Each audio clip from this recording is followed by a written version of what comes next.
Given that we have about half an hour to play with, I was going to suggest that we at least allow ourselves the luxury of 10 minutes within the panel to sort of take some reflections from what other speakers have said or some questions, and then open it up to the floor. I hear no violent disagreement, so I will start. And I will abuse my position to start with a first question. And that question is to the whole panel, but it's actually the title or the exhibition title of one of David Elliott's exhibitions. It's called Art from Elsewhere. And after the colon comes Art from British Regional Galleries. And given that one of those regional galleries was if I'm correct, David, was Bristol, who's been acquiring a lot of art with imperial associations, I think it would be interesting just to hear those reflections of how that elsewhere shifts and that relation between London and not London, and the empire, which in Charmony's wonderful sort of imagining also becomes a tool for which to bring Sri Lankan discourse in, and how that sort of connected idea of London, England plays out. So Anish Kapoor, which was in your Oxford exhibition, refused to be in The Other Story 7 years later. Or Sousa, which was part of contemporary Indian art, was then hung in Tate Modern. So what is the politics even of sort of moving from, Millbank to the South Bank? Oh, big question. Shall I just start off talking about elsewhere? The exhibition is in fact from a fund of £5 million given by the Art Fund and given only to regional British museums to give them a chance for the first time, almost in living memory, to develop their collections and also to dream. So to build on what they already have and also to think how to expand. So there are lots of consortia of museums. It had to be a couple, maybe an independent organization like Bristol. It was Arnold Feeney with the Bristol Museum and Art Gallery. They bid with their ideas, and there was some sort of committee. And then over 5 years, this money was spent, and they ended up with a whole lot of stuff. And I was asked by Hayward Touring to organize an exhibition selected from this, and I chose the title Art from Elsewhere. And there's a certain topos about that. Like, where is elsewhere? Everyone has their elsewhere to start off with. It's equal. But also there's utopia, which is nowhere. It means nowhere. Samuel Butler's Erewhon, nowhere spelled backwards. William Morris's Tales from Nowhere. No more nowheres. Look at the horror that our utopias, utopian thinking has got us into. Let's look at elsewhere, somewhere where we might be more comfortable than we are now, and work towards that. Well, that's political, but it's also aesthetic, and it's about difference. I mean, this question about diversity, but difference, sure, we're all different. We're the same in different ways. Thank God for that. But I mean, it's not a problem. It's not a difficulty difference. It's actually what makes life worth living. And yet it's been fetishized and politicized, really as a means of ghettoizing people. Oh, you're different. Just listen to the horrible things that are being said in the streets of London and other cities in Britain since last Thursday. So that's the background to elsewhere. I just thought that. Yeah. I wondered if I could ask a question, which is that you spoke about the exhibition at the Grand Palais, which was a kind of reiteration of Magicien de la Terre. In a way, yes. Of this sort of trans-historical juxtapositions, a mask from here, unnamed, probably unauthored, juxtaposed with a contemporary artist from France, Annette Messager, you mentioned. And I wondered actually if there's another phenomenon which is parallel to that, but which hasn't got those same problems of nameless almost anthropological artifacts, which are almost seen as kind of playing a part in human rituals or something. With the internet, for example, with the huge proliferation of biennales, with the global movement of peoples, and with the shift in the art market itself of a kind of, rather than a trans-historical, anthropological way of putting things together, a heterogeneity, where something from one region may be seen disconnected, infused, of course, by the conditions of its production, by the life of the artist, if you like, but that could be seen as equal to and resonating with the work of art from another region, so that neither have to carry that burden of representation. I mean, I don't mean to sound sort of Pollyannish about some global new world, but that I sense anyway now that certainly even with looking at work on the internet, I find myself detaching it from its context. It doesn't seem to me to have to be an ambassador for the place that it comes from. I am seeing it, I hope, in its own terms. So I wonder if there is a different reality today where we can see the autonomy of a practice, acknowledge where it comes from, but not have to frame it within its nationality. I think it's a complex question, complex issue. But I think to go back to the show in Paris, it follows on also from the kind of shows which one sees in Venice, the Palazzo Fortuny example.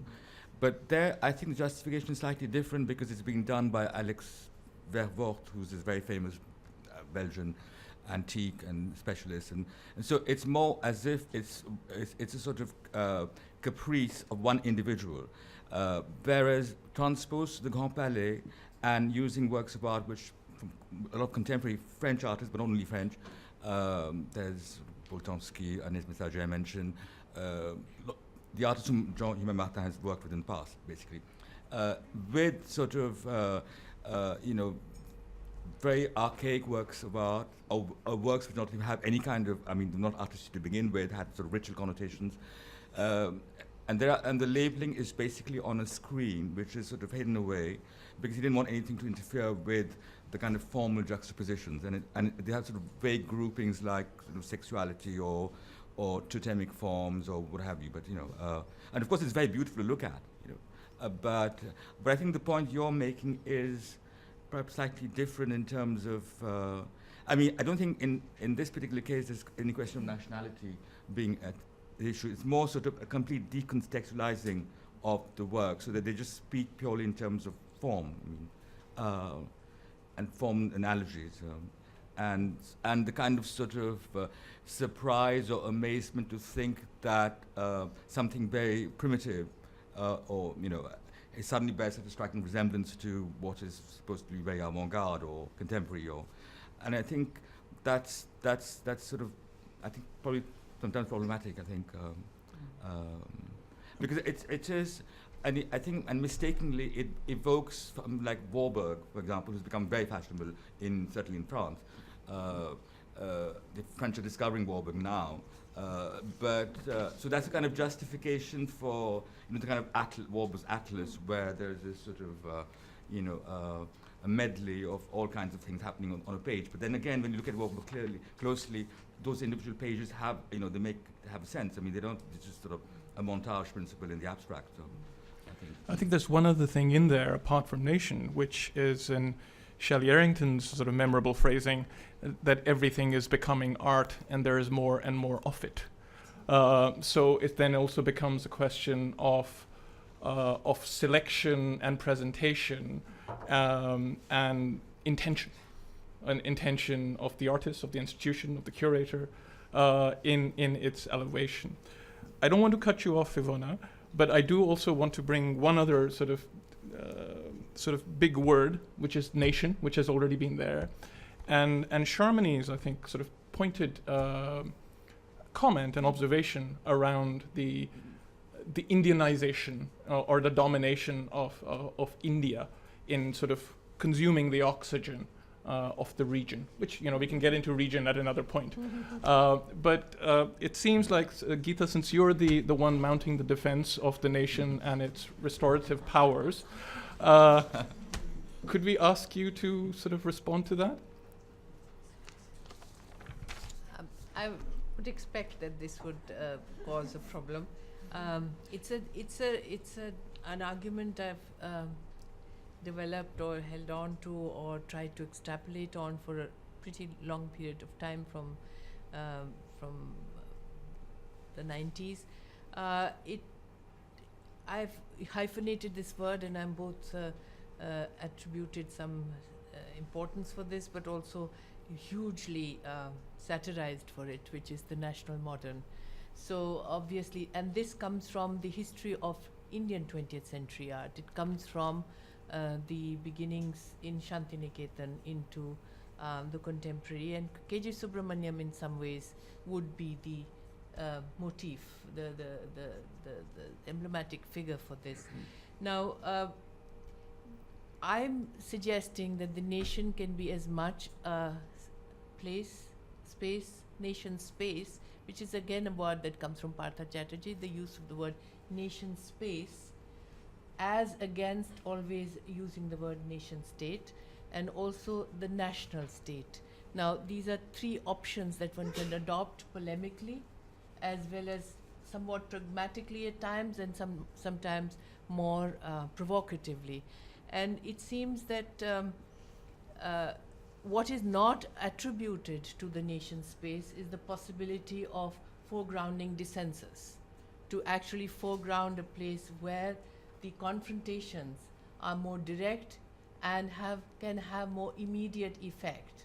So I'm wanting to continue to use this, with not nation state but nation space, as the place where the conflicts are immediate, punctual, addressable through democratic processes, through revolutionary processes, those that don't now exist. But one should not actually underestimate that as well. In India, there are forces that are working through the democratic process, but actually wanting to, in some ways, supersede that parliamentary democracy, bourgeois parliamentary democracy, which is particularly the Dalit movement. So I would like to continue to use that space for not consensual purposes, but for disagreement and confrontation. Now, Sharmini's question, of course, is actually always throws the Indian what shall we say, consciousness against the wall correctly, because even in this now more developed India-Pakistan Bangladesh dialogue, Sri Lanka obviously gets marginalized. And I don't know if it's a question of redistributing the issues different. It's a matter of conceptualizing them differently, redistributing the power relationships, or is it a geographical, geopolitical question? Is it a question of a certain kind of aesthetic trajectory which has an institutional place in India? We would have to take all of this into account, and if this is being generated from within India, that is more easily critiqued and corrected, as it were. But if it is what you're pointing out, it is a phenomenon which is in a sense worldwide.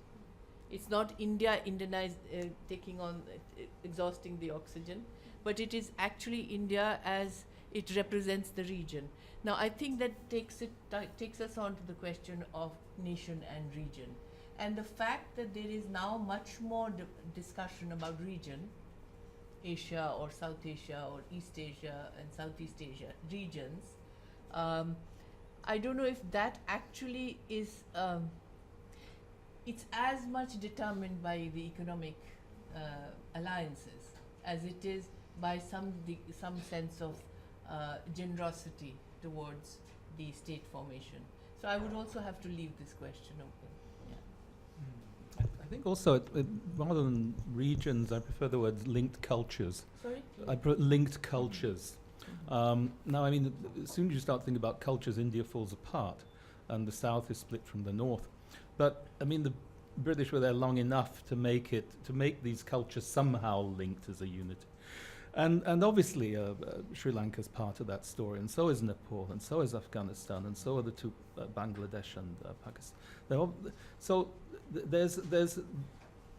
They have a shared modernity, or a shared experience of colonization, which was they had the sharp end of modernity, and now they have their own end of it.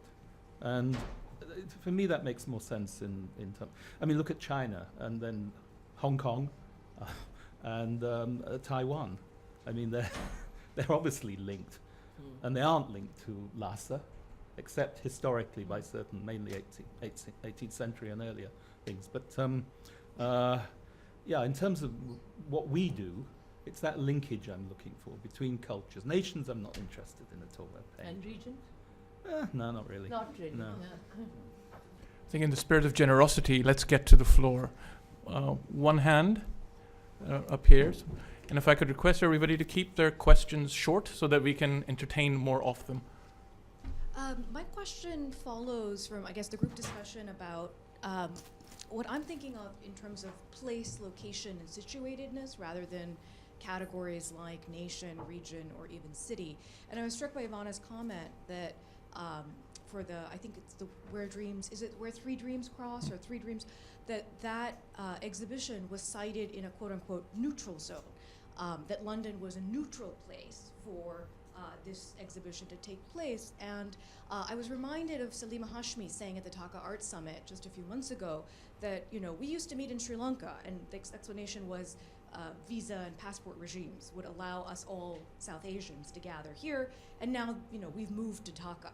And in my question there, I think to Sharmini, I actually said, is Dhaka neutral? What is Dhaka's relationship to Sri Lanka and the work that you're doing with Raking Leaves? And my question to all of you would be, given your past experience with exhibitions, but also our gathering here, I would suggest that our being here in this place is not arbitrary, and that there are particular histories of London as a metropolitan center and now as a global city, whether you want to call it a neoliberal city or not, that bring us together, and that those need to be thought through alongside the elsewheres that we, you know, the distant elsewheres, in other words. Shall we sort of continue with other questions unless there's an immediate response to that? And there's, yes, so Devika and then Sonia. I wanted to ask you more about the reception of Century City, which was, of course, not only about displaying Bombay/Mumbai, but also about articulating that city with Paris, Vienna, Lagos, and many other extra-European cities. That's what, to me, mattered so much in that exhibition. And one could also compare the negative response it's got with, for different reasons, the negative response that Plural Modernities in Paris got, the recent display of the Centre Pompidou collection, or part of it. Was it that negative, the response, and why so? I actually mostly ignored it, to be honest. Good. I always do. Is it important? Not really. I mean, the national press are always, not always, but had been at that time, so out of date, so disconnected with what was happening within, you know, art schools, universities, forums such as, you know, Third Text or whatever. Did it matter to me? Not really. I to be honest, I wouldn't take it terribly seriously, because it didn't feel to me that those commentators were qualified in a way to make that judgment. I don't mean to sound arrogant or patronising, but honestly, it wasn't of much note. What was critical, I thought, was for those practitioners and the curators and the commentators who were brought together in the book to meet one another and to actually make this kind of comparative experience, the journey that we all took. And we looked together, I think, at, for example, the resonance of the early revolutionary avant-gardes, particularly in Moscow and Paris, and we could see how a modernism, which actually Gita mentions in her essay, was even in Mumbai in the 90s, always kind of seen as elsewhere, that actually the way it did resonate, but was also cross-pollinized by these other cultures. That was what, to me, I hope, was the impact of that exhibition, that you could see how artists travelled throughout the century, how they cross-fertilized each other from Rio to London, not the other way around, actually, through the exhibition that Guy Brett made of Lydia Clark in the 1960s, or, you know, as we were saying earlier, the Indianization, I think you said, of London, or whatever. That was, to me, the great achievement of that exhibition, is to understand how artists themselves as individuals were cross-pollinating discourse, aesthetic, awareness, and so forth. And also how revolution doesn't work, how massive ruptures are very quickly, you know, the return of the repressed are very quickly reabsorbed and suppressed. I mean, I thought there were a lot of interesting art historical lessons to be learnt from that, particularly in the case of the Moscow section, where we saw very quickly how, you know, Stalin and how totalitarianism suppressed the kind of constructivist suprematist ethos, and yet then it resonated elsewhere. And there was another exhibition that we made last year called The Adventures of the Black Square, where we also saw how individuals such as Nasreen Mohammadi, who was not part of that figurative realism, took up the legacy of constructivism in India. So I think to me it's that heterogeneity, it's these different journeys that avant-gardes make. It's the fact of, to me also very importantly, feminism as an avant-garde, the way that artists who were rejected or excluded from the canon found their own aesthetic language, which represented alternative avant-gardes. It was all of these different things that were thrown up. Tokyo, for example, which we were looking at in the period of the 1970s, what is so extraordinary was how radical it was in terms of performance, moving image work, photography, publishing, extraordinary. And yet I think how very, very conservative it is today. Murakami, anyone? Really? I mean, manga-based cartoon art. There are others. There are others, but we never see them, you know. And so what we also saw, I thought, of how moments in cultures are progressive and then regressive, that it's not just this evolutionary movement, it's not just a teleology towards progress. So to me it was more interesting on that basis in terms of the compare and contrast, and also understanding a century through these flashpoints. Thank you. Sonia? Hello. Sharmini? Hi. So you very carefully position yourself in the corner in a double sense, and from there you critique and problematize the hegemony of certain parts, and that's very rightly so. I'm totally happy to hear that. But I'm also curious about the other sense in which you put yourself in the corner, which is using the space of the book as a form of an exhibition. Do you also feel, I'm curious to know, or rather I was hoping I'd learn more about how you see as this space, are you happy with the givens, and do you think that this could be as a form of a place from where one can have an exhibition, or not the word exhibition, but you know, the book as a form itself? Do you want to do things with that? And I'm bringing it up because you did say in the beginning that you found it quite shocking that the question should be more about certain other concerns and not so much the fact that such a marginalized way of presenting work was not talked about. There was no sense of that wasn't talked about when the thing you started with. I suppose when I speak about this, it's referring to the artist's book form in a notional sense as being marginal, because if you work with the artist's book, you wouldn't be seeing yourself as an artist in that respect.